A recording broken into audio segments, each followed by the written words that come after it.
Assalamualaikum warahmatullahi wabarakatuh. Selamat pagi dan selamat siang siswa-siswa Bapak yang hari ini akan melanjutkan kegiatan pembahasan bedah kisi-kisi untuk kegiatan USBN. Oke, pada hari ini kita akan melanjutkan pembahasan kita dari kisi-kisi kita yang sebelumnya yang kita pelajari lewat Zoom. Pada hari ini kita akan melanjutkan pembahasannya dari soal nomor 26 sampai dengan soal nomor 30. Oke, langsung saja disiapkan buku catatannya. Kita mulai.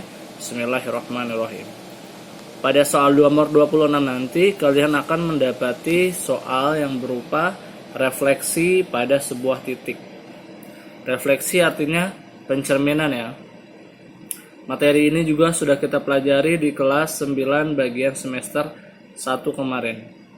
Contoh soalnya seperti ini. Yang pertama, tentukan bayangan titik P yang titiknya 6,-4 direfleksikan terhadap garis X sama dengan 2 adalah titik-titik. Untuk menjawab soal seperti ini, maka kamu harus menggunakan rumus refleksi terhadap garis.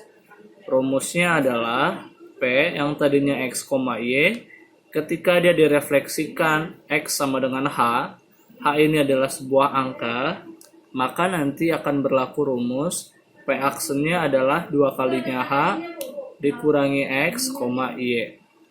Semisal kita punya titik P 6,-4, X-nya 6, Y-nya -4, direfleksikan X sama dengan 2, berarti H-nya adalah 2, maka nilai P aksennya adalah pakai rumus yang tadi, 2 dikali 2 dikurangi dengan 6,-4, Y-nya tetap, maka dia akan menjadi 4 dikurangi 6,-4, sehingga jawabannya adalah P aksennya menjadi -2,-4. Berikutnya, untuk soal yang ke-27, kamu akan mendapatkan soal berupa translasi titik. Apa arti dari translasi? Translasi artinya adalah pergeseran pada sebuah titik. Contoh soalnya nanti kamu akan ketemu soal seperti ini. Koordinat titik D 6,-3 pada diagram Kartesius dia ditranslasikan sebesar T -5,7, kemudian bayangannya dicerminkan terhadap sumbu Y. Berarti dia mendapatkan 2 kali perlakuan. Yang pertama dia ditranslasikan, sesudah ditranslasikan dia direfleksikan atau dicerminkan terhadap sumbu Y. Maka bayangan akhir titik D adalah titik-titik. Untuk menjawab soal seperti ini, terlebih dahulu yang pertama, kamu lakukan dulu translasinya. Rumus dari translasi adalah apabila D titiknya X, Y dan translasinya A sama B, berarti rumus yang berlaku nanti titik X-nya berubah menjadi X ditambah A dan titik Y-nya berubah menjadi Y ditambah B. Jadi, tadi titik D-nya 6,-3, titik T-nya -5,7. Berarti A sama B-nya -5 sama 7. Artinya D aksennya atau bayangan yang pertama adalah 6-nya ditambah dengan -5, -3-nya ditambah dengan 7. Sehingga bayangan yang pertama kita dapat 1,4. Setelah kita translasikan, kita lanjutkan lagi dengan proses berikutnya yaitu direfleksi terhadap sumbu Y. Apabila kamu melakukan refleksi terhadap sumbu Y, maka akan berlaku rumus D X, Y, berarti bayangan D akan menjadi -X, Y. Artinya, kalau kamu refleksi terhadap sumbu Y, berarti nilai X-nya akan menjadi negatif atau menjadi angka kebalikannya. Jadi tadi titik yang udah kita dapat adalah D-nya menjadi 1,4, bayangan yang pertama ya. Sekarang kita refleksi terhadap sumbu Y, berarti bayangannya menjadi -1,4. Yang tadinya positif, satunya berubah jadi negatif. Kalau di hitungan kamu X-nya adalah negatif, ketika direfleksi terhadap sumbu Y, maka nilainya nanti menjadi positif. Artinya hanya nilai X-nya saja yang berubah ketika kamu mencari refleksi pada sumbu Y. Berikutnya, kamu akan memasuki ke soal nomor 28 pada USBN. Nah, pada US nanti soal nomor 28 kamu akan ditanya untuk menghitung median pada data. Contoh soalnya seperti ini. Perhatikan tabel berikut.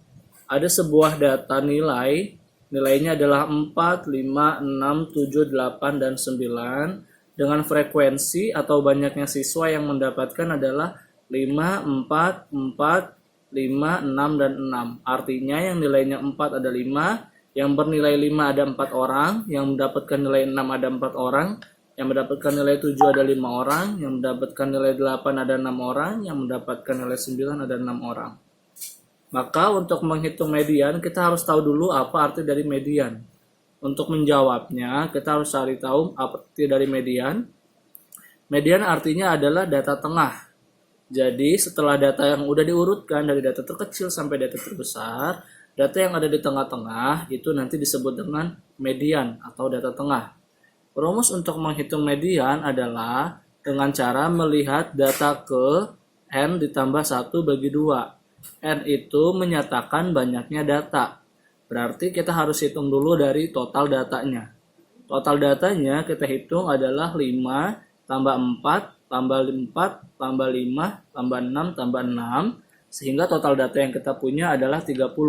Artinya di kelas itu terdapat 30 siswa.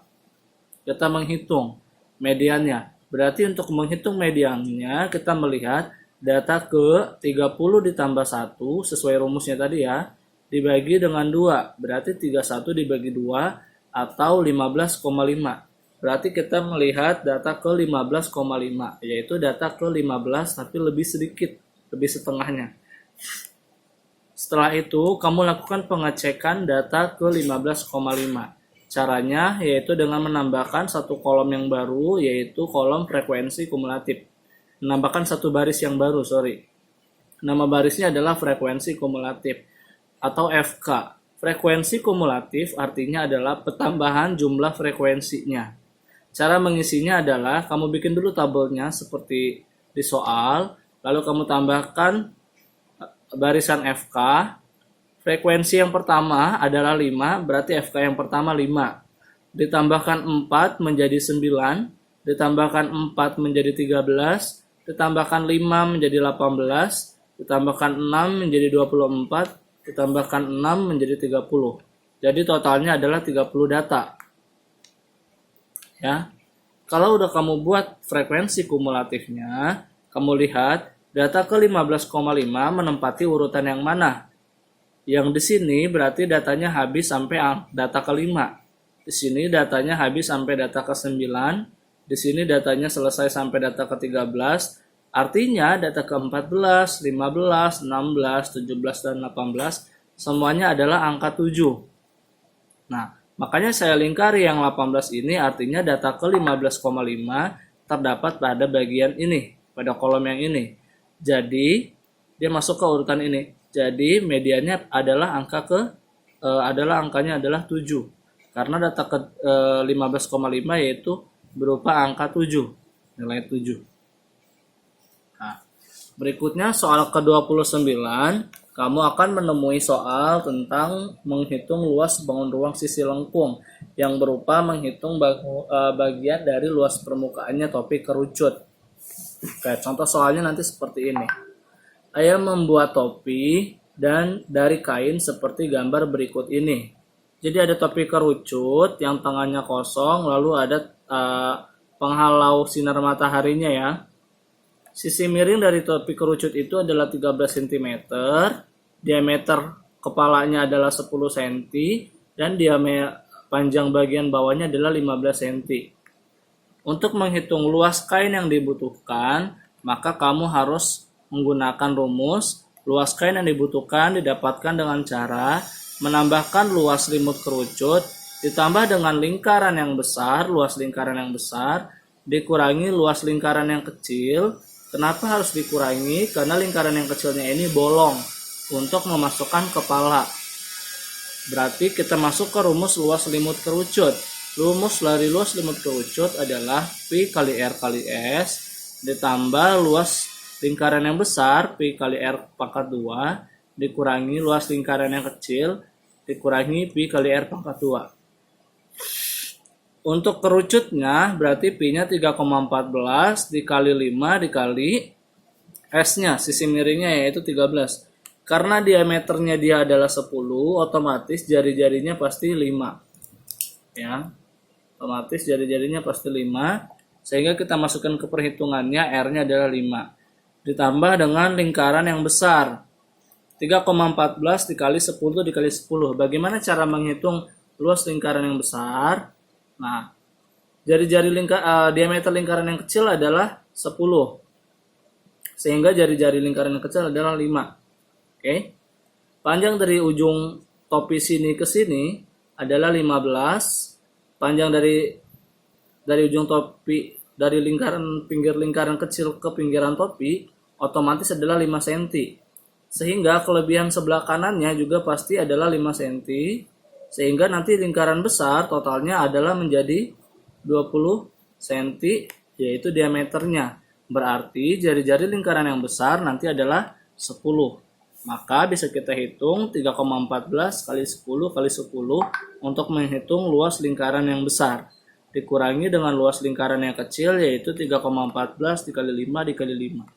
Sehingga dapat kita peroleh hasil hitungannya adalah 204,1 ditambah 3,14 nanti dikurangkan dengan 78,5. Sehingga hasil akhirnya adalah 439,6 cm persegi. Nah, dan yang terakhir nanti di bagian USBN kamu akan mendapatkan soal mengenai menghitung luas permukaan tabung. Nah, untuk menghitung luas permukaan tabung sudah kita pelajari berulang kali di semester 1. Materi ini telah kita pelajari di semester 1. Rumus dari luas permukaan tabung adalah 2 kali pi kali R dikali dengan dalam kurung R tambah T, di mana pi-nya itu nanti bernilai 22/7, jari-jari lingkaran atau jari-jari alasnya disimbolkan dengan huruf R, dan tinggi tabungnya disimbolkan dengan huruf T. Oke. Cukup sekian materi untuk hari ini. Semoga USBN kalian nanti berjalan dengan lancar dan kalian mendapatkan nilai yang memuaskan. Ulangi video ini apabila masih ada yang tidak kalian pahami. Sampai ketemu lagi di pertemuan berikutnya. Jangan lupa berdoa dan belajar terus. Semoga nilai USBN-nya baik. Apa akhiri? Assalamualaikum warahmatullahi wabarakatuh.